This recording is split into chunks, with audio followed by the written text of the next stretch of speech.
So the University of Leeds is ranked 23rd in the UK, 82nd in the whole world with an academic reputation of 70.5. So in the UK it reached the top 50, in the world it reached the top 100, and considering there are thousands of universities in the world, to reach the top 100 is pretty impressive. In the Complete University Guide 2025 it received an overall score of 77%, entry standard score of 76%, student satisfaction score of 74%, and research quality score of 84%, so very high stats all round. And according to one source, the admission rate for undergraduates is 64%, which is pretty high.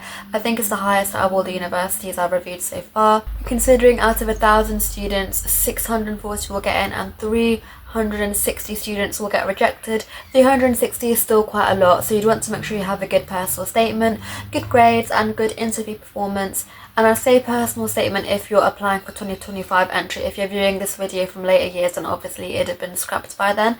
And if you want help and guidance with your personal statement, I've made a guide, the link for which is in the description of this video, so go check it out. Anyway, self-advert over, let's get back to the video. It was established in 1904 and is a Russell Group university, and if you don't know what a Russell Group is, it's basically the shiny badge that a lot of universities have, or not a lot, a few universities have in the UK.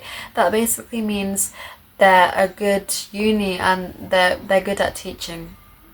I don't really know how else to describe it, to be honest. They have a fairly impressive range of accommodation, ranging from modern apartments to converted mansions, which is interesting, and this is both on and off campus with options for either catered or self-catered, so there's pretty much something for everybody. So in terms of first year, getting accommodation is fairly easy, like with most universities.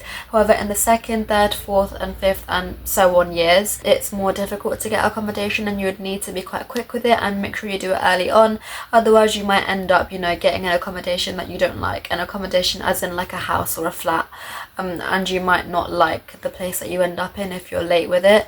And obviously you're going to be living there, you're going to be studying there, so you want to make sure you live in a nice place. In terms of their kind of teaching structure, they do weekly lectures typically. They also do seminars and tutorials, which allows your learning to be a bit more immersive and interactive, especially the tutorials. Apparently there's very much an independent learning feel to the university. You're not just spoon-fed the answers, you're kind of pushed in the right direction and made to figure it out yourself using like clues and support along the way, which I feel like is a really good kind of teaching quality and teaching style, and it's a quality I believe all universities should have, to be honest. Like, you shouldn't be just spoon-fed answers, you need to be pushed and made to think, because obviously if you're not really thinking, you're not really growing, you're not really learning, you're just memorizing answers handed to you on a plate.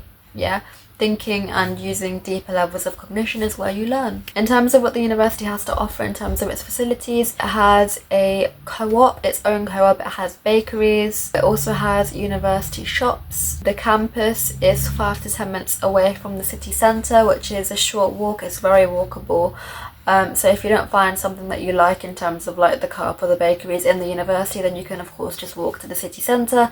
Most of the stuff would probably be there. The university has 4 main libraries, including a 24-hour library, so if you're the kind of student that likes to pull all-nighters and study all night long, which I really do not recommend, then obviously you would have that library option there for you. In terms of places to relax, there's plenty of places to relax on campus, including and not limited to the Roger Stevens Pond, St George's Field, and this place called the Sustainable Garden, where you can pick your own fruit and veg when it's ready, which is really nice actually. The campus also has its own gym called The Edge. I'm assuming you would still need to pay for a membership, but I'm also assuming that because it's your own university gym, it's going to be cheaper, there's going to be a discount of some sort, which is really nice if you're like broke like me and you're on a budget and you're not willing to spend like loads of money like every month to invest in your health.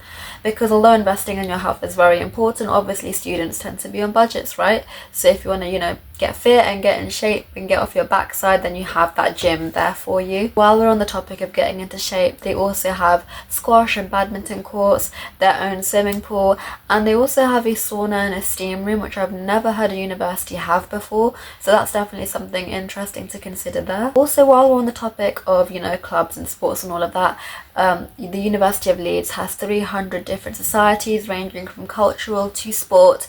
Definitely something for everybody there to be found. In terms of leisure, if you're looking for something more outside of the university, in the city centre they have places for leisure like axe throwing, mini golf, cinema, bowling. So again, yeah, there's something for everybody, something to enjoy, relax. Leeds is of course a city, and within cities you tend to have a lot more facilities, a lot more things to do. So if you want to live in a university where it's much bigger, there's more stuff to do, there's more going on, there's more of a larger feel to it, then Leeds would probably be a university to consider for you, compared to universities that are in smaller areas and towns such as St Andrews, for example. And yeah, I don't think I have anything left to say other than good luck with your university applications. You got this, and yeah, bye guys.